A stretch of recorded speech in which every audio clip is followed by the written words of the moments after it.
I'm not gonna lie. I'm a bit disappointed with the direction this chapter has taken.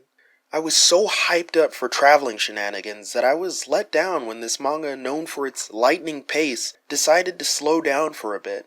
That doesn't mean that I didn't enjoy this chapter. I thought it was fantastic and hilarious. It's my fault for relying so heavily on expectations. I appreciate the focus on relationships this chapter, and I'm excited to discuss the finer details with you guys. Hello everyone, I'm Ozzy, and this is my Black Clover 220 chapter analysis. Chapter 220 begins by making us aware that the opinions of the nobles haven't been completely swayed.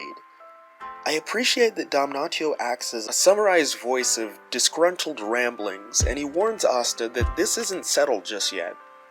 To my surprise, Damnatio heads straight for Julius. Their relationship is surprisingly civil, and I like that Damnatio has the scale on display, as if to, without words, give Julius the update on the situation. The two have a conversation about the seemingly reckless actions of Julius. Julius makes a good point in regards to faith. Think about it this way. If someone wiser than you makes a decision or multiple decisions that seem odd or even foolish to you, then the result of them being right inspires faith in you as well. As a leader in this kind of situation, what the people need most is hope, and considering the respect Julius has garnered from the public, I believe that Asta making good on the faith placed on him will help to further inspire the people. I would argue that this isn't the only aspect to leadership, and that a leader sometimes needs to bring the hammer down on people. But the importance on the aspect of faith being shown here is that this is the aspect that Asta as a leader thrives on the most. He has the lowest possible status. Any action or decision he makes is automatically foolish. But that's why his every action and decision inspires so much hope around him. I mean, think about how stupid and pitiful Yami looked when the only people he recruited was a brat with no magic and a disgraced noble. Something that I loved about this interaction is that Damnatio loves this about Julius.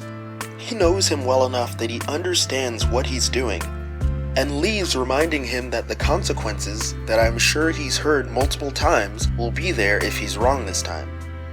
In the next part of this chapter, we have a brief interaction with Marx and Julius.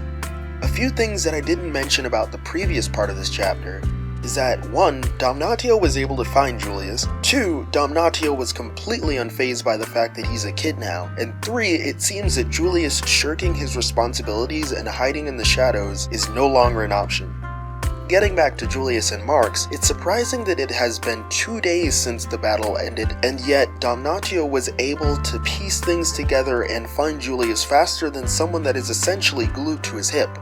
I honestly felt terrible for Marx in this situation.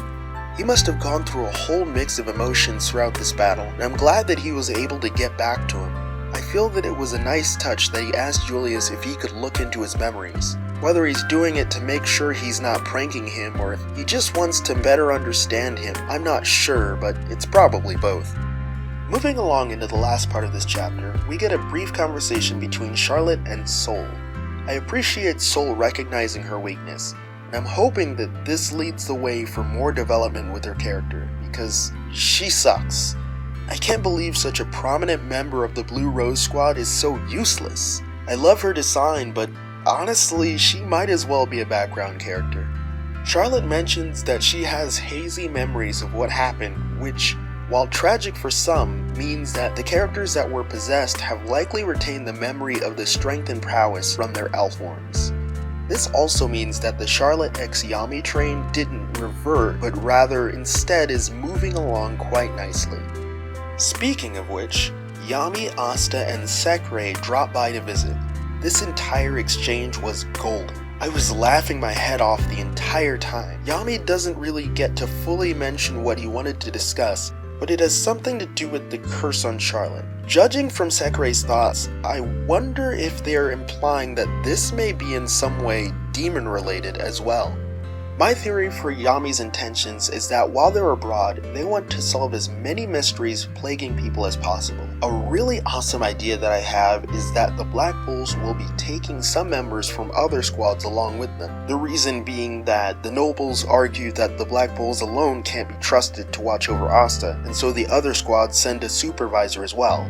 This would be an awesome way to finally give some love to characters like Sol and Leopold, and gives us someone from the lesser known squads to invest in as well. As for the next chapter, it seems we'll finally be learning more about Charlotte's curse, and I'm hoping for more rom-com hijinks. What did you guys think of this chapter? Did you think it was too silly, or are you enjoying the rom-com vibes? What do you think of the theory about taking some of the other squad members abroad? What characters do you want to see recruited?